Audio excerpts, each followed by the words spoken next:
Hello students, आज हम start करेंगे क्लास 12 का chapter number 11 biotechnology principle and processes.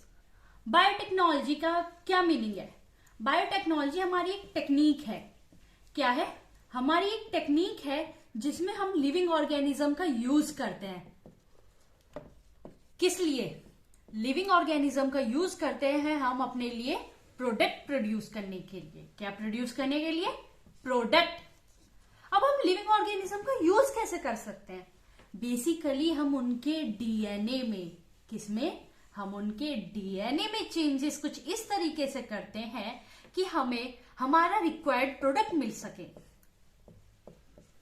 तो इस चैप्टर में हम उन्हीं सब टेक्निक का बारे में बात करेंगे जिससे हम लिविंग ऑर्गेनिज्म में यूज करते हैं अपने लिए वांटेड प्रोडक्ट यूज करने के लिए।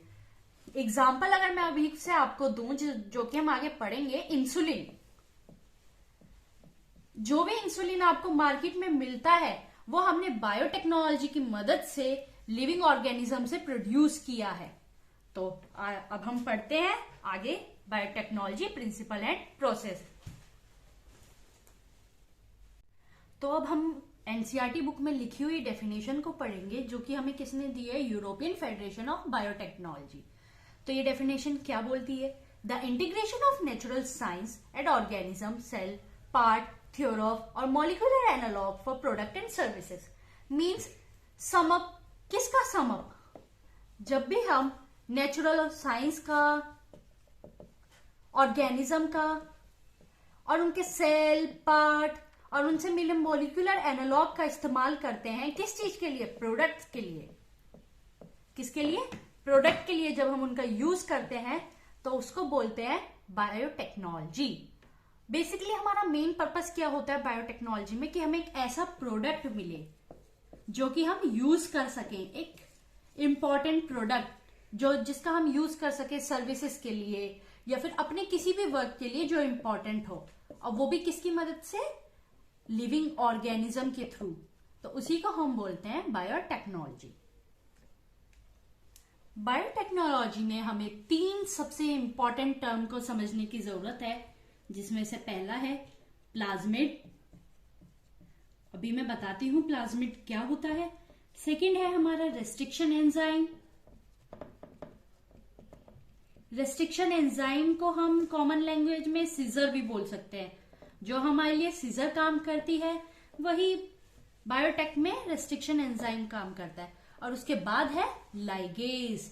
लाइगेज को आप रिलेट कर सकते हैं गम की तरह, फेविकॉल, जो कि आप कुछ भी पेस्ट करने के लिए करते हैं। तो हम शुरू करते हैं प्लाज्मिड से। प्लाज्मिड क्या है? प्लाज्मिड हमें प्रोकैरियोट्स में देखने के लिए मिलता है, जिसका एग्जाम्पल एक होगा साल्मोनेला टाइफी। ये एग्जाम्पल है जिसमें आपको प्लाज्मिड देखने को मिलेगा।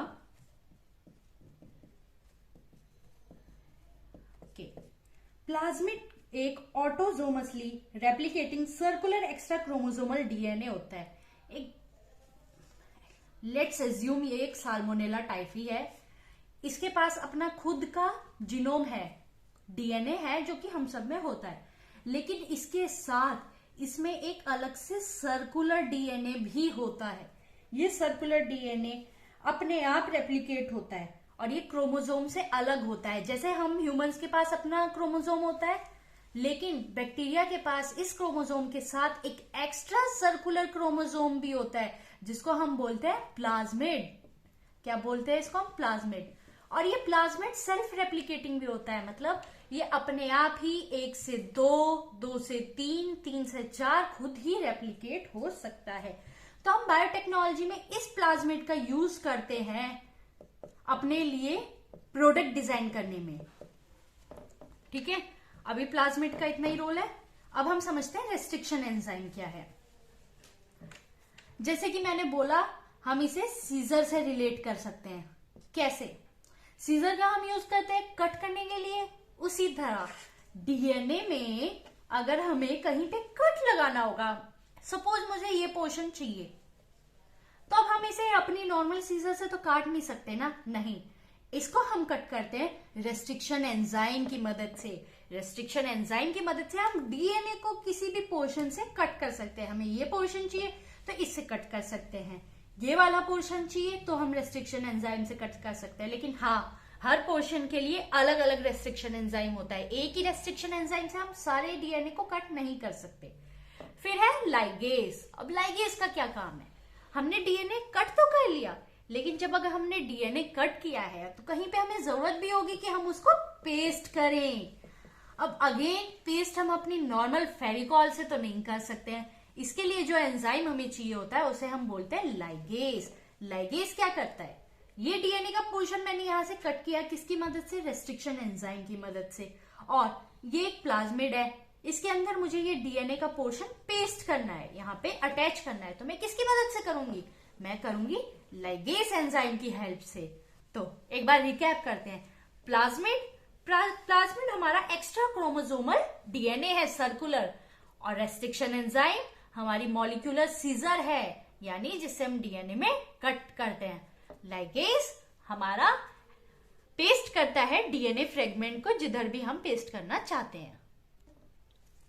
अब हमने जो तीनों कंपोनेंट पढ़े, प्लाज्मिड, रेस्ट्रिक्शन एंजाइम और लाइगेज, इनका एक बार यूज करके देख लें। ये एक एग्जाम्पल है, ठीक है? हम ऐसा मान के चल रहे हैं कि ये एनिमेटेड वे में है। पहले हमारे पास है प्लाज्मिड, फिर डीएनए, उसके बाद रेस्ट्रिक्शन एंजाइम, और उसके बाद हम अब समझते हैं। मैंने एक प्लाज्मिड लिया, किसी भी बैक्टीरिया से आइसोलेट किया। फिर मेरे पास एक डीएनए भी है ह्यूमन जीनोम का। अब मैंने इसे रेस्ट्रिक्शन एंजाइम की मदद से क्या किया? इस प्लाज्मिड को यहां से कट कर दिया। ये देखो यहां से ओपन हो गया। उसके बाद मैंने डीएनए को एक और रेस्ट्रिक्शन एंजाइम की मदद से कट कर दिया, ये भी अलग हो गया। उसके बाद मुझे क्या करना है? मुझे ना ये वाला डीएनए प्लाज्मिड में यहां पे लगाना है। इसके लिए कट तो मैंने कर दिया दोनों को, क्योंकि यहाँ पे भी जगह होनी चाहिए प्लाज्मिड में, और डीएनए कट करके यहाँ पे पेस्ट करना है, इसलिए दोनों जगह मैंने कट किया। उसके बाद मैं यूज करूंगी लाइगेज का। लाइगेज से मैंने क्या किया है? यहाँ पे डीएनए का सेगमेंट जो मैंने कट किया था उसे पेस्ट कर दिया है। तो ये हमारा इस तरीके से ना, मैंने एक रफ आइडिया आपको दिया है कि बायोटेक में हम करते क्या है। मेनली बायोटेक में हम किसी भी डीएनए का पोर्शन लेके उसे प्लाज्मिड में इंसर्ट करते हैं, जो कि रेस्ट्रिक्शन एंजाइम की मदद से करते हैं। उसके बाद लाइगेज से हम उसे ऐड कर देते हैं और इस प्लाज्मिड से हम बनाते हैं प्रोडक्ट। अभी इसमें बहुत सारे क्वेश्चन है, हमने प्लाज्मिड ही क्यों यूज किया है, ठीक है ना? और उसके बाद एक प्लाज्मिड में डीएनए एंटर करने से हम अपना प्रोडक्ट कैसे बना रहे हैं, इन्हीं सारे क्वेश्चनों को अभी हम समझेंगे। ये पूरा चैप्टर हमारा इसी बेस पे है कि हमारा प्लाज्मिड को हम क्यों यूज कर रहे हैं, फिर हम इन दोनों को रेस्ट्रिक्शन एंजाइम और लाइगेज को किस तरीके से यूज कर रहे हैं कि हमें हमारा प्रोडक्ट मिल रहा है, और वो प्रोडक्ट कैसे मिल रहा है, क्यों मिल रहा है, और उसका यूजफुलनेस क्या है हमारी लाइफ में। यूजफुलनेस तो आपको एक एग्जांपल मैंने दे ही दिया था, इंसुलिन का। इंसुलिन कितना इंपॉर्टेंट प्रोडक्ट है, डायबिटीज में हमारी हेल्प करता है, और सबसे बड़ी बात वो बायोटेक से ही हमें मिल रहा है। तो इसका मतलब ये जो टेक्निक है वो हमारे लिए इंपॉर्टेंट तो है। तो अब हम पहले समझेंगे कि प्लाज्मिड ही क्यों, आखिर हमने प्लाज्मिड ही क्यों लिया अपना डीएनए सेगमेंट इसमें इंसर्ट करने के लिए। अब किस डीएनए सेगमेंट को हम इंसर्ट करते हैं? सारे डीएनए में से ऐसे ही तो नहीं ना, रैंडम कोई भी डीएनए उठा लिया, यहां से इंसर्ट इसको कर देते हैं चलो। फिर कोई बोल रहा है नहीं हम तो यहां से करेंगे, नहीं, कौन सा डीएनए सेगमेंट हमें इंसर्ट करना है ये भी हम समझेंगे। फिर रेस्ट्रिक्शन एंजाइम वर्क कैसे करता है, रेस्ट्रिक्शन एंजाइम को कैसे पता कि हमें यही सेगमेंट कट करना है या ये वाला कट करना है, ये भी हम जानेंगे। लाइगेज की वर्किंग कैसे होती है, और उसके बाद हम इस रिकॉम्बिनेंट प्लाज्मिड में से अपना प्रोडक्ट कैसे ऑब्टेन करते हैं, ये सारी ही चीजें हम समझेंगे हमारी नेक्स्ट वीडियो में, जिसमें मैं आपको हर एक चीज समझाऊंगी। प्लाज्मिड का यूज, रेस्ट्रिक्शन एंजाइम का यूज, और प्रोडक्ट जो ऑब्टेन हुआ वो सब। तो हमारी नेक्स्ट वीडियो में देखना आप कि हम कैसे इन सब का यूज करते हैं। तब तक के लिए बाय।